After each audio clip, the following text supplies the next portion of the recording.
It all begins not in a palace or a throne room, but by the edge of a quiet lake, the Sea of Galilee, fishermen mending their nets under the golden sun. And among them was a man named Simon, strong and impulsive, a man of the sea. He had no idea that one day his name would echo through centuries, not as a fisherman, but as a foundation, a rock, the first pope. But how does an ordinary man, hauling nets from the water, become the spiritual leader of millions? That story is not just about Peter. It's about faith, friendship, and a question that still echoes today. Who do you say I am? The journey to the first pope doesn't start with titles or thrones. It starts with Jesus, a rabbi from Nazareth, calling people not to power, but to purpose. As he walked along the shore, he saw Simon and his brother Andrew casting a net. "Follow me," he said, "and I will make you fishers of men." And just like that, their lives changed forever. Simon was one of the first disciples, and quickly, one of the most outspoken. He asked questions, he made bold claims, he failed, sometimes spectacularly, but he also believed. And that belief would shape the church. Jesus didn't choose leaders the way the world did. He didn't pick the richest, the smartest, or the most connected. He picked those willing to follow, and then shaped them into leaders. Over time, Simon became Peter, a name that means rock. Why? Because Jesus saw something in him, something solid. One day, Jesus gathered his disciples and asked, "Who do people say the Son of Man is?" They answered, "Some say John the Baptist, others Elijah." Then came the real question. "But who do you say I am?" And Peter, without hesitation, replied, "You are the Christ, the Son of the living God." It was a moment that changed everything. Jesus smiled and said, "Blessed are you, Simon, son of Jonah, for this was not revealed to you by flesh and blood, but by my Father in heaven. And I tell you, you are Peter, and on this rock I will build my church." That was it. The foundation had been laid. Now Jesus wasn't talking about stone buildings. He was talking about people, community, a movement that would carry his message across time. And he was choosing Peter to help lead it, not because Peter was perfect, far from it, but because he had faith, courage, and a heart that could grow. But what did that mean? What did it mean to be the rock of the church? Jesus gave Peter a special role. "I will give you the keys of the kingdom of heaven," he said. "Whatever you bind on earth will be bound in heaven, and whatever you loose on earth will be loosed in heaven." The language might sound symbolic, but it was deeply real. In the ancient world, to hold the keys meant authority, trust, stewardship. Jesus was placing Peter in a unique position, not to dominate, but to guide, to serve. And Peter's leadership wasn't about prestige, it was about responsibility. In fact, not long after that powerful moment, Peter would make one of his greatest mistakes. On the night Jesus was arrested, Peter denied knowing him 3 times. The man chosen to be the rock, the one trusted with keys, had cracked under pressure. But here's the beauty of the story. Jesus didn't abandon him. After the resurrection, Jesus met Peter again, by the sea where it all began.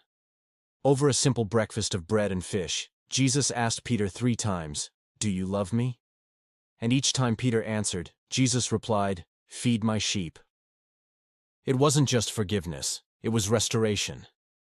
Jesus was telling Peter, "I still believe in you. Lead with love." After Jesus ascended into heaven, Peter stepped into his role, not as a ruler, but as a shepherd. The early church was young, fragile, often persecuted, and Peter became its visible guide. He preached boldly, performed miracles, and helped make decisions when the young Christian movement faced challenges.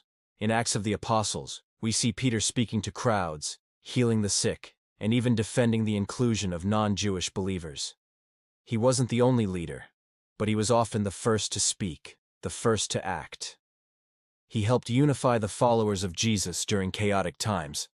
And here's where the idea of the Pope starts to take shape.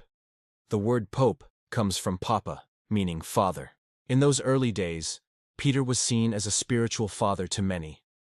He didn't wear robes or live in palaces. He traveled, preached, suffered, and eventually was martyred in Rome. Tradition holds that he was crucified upside down, choosing not to die in the same way as Jesus, out of humility. He was buried on Vatican Hill, and over the centuries his tomb became a sacred site. And that site became St. Peter's Basilica. But the role Peter played didn't die with him. The early Christians believed that the leadership of the church must continue, that the rock didn't crumble with Peter's death. Instead, it passed on. Bishops were appointed, and in Rome, the bishop took on a special role as the successor to Peter.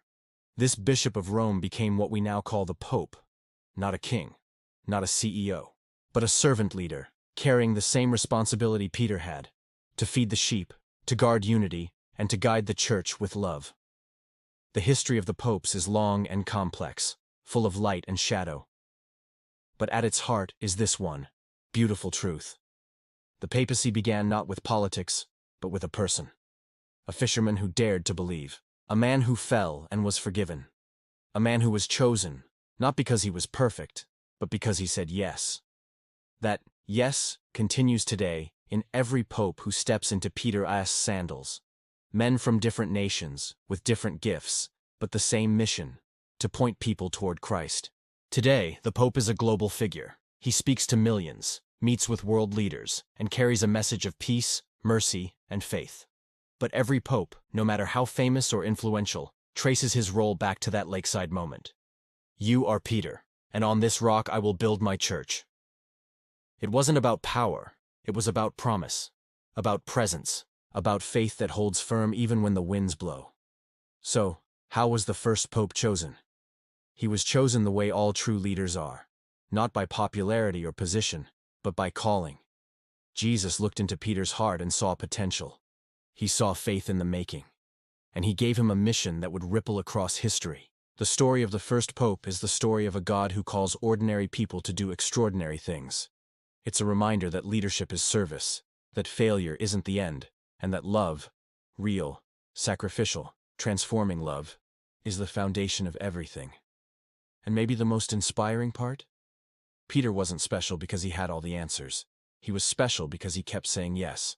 Through fear, through doubt, through the storms of life, he said yes. And through him the church found its first shepherd, its first rock, its first pope.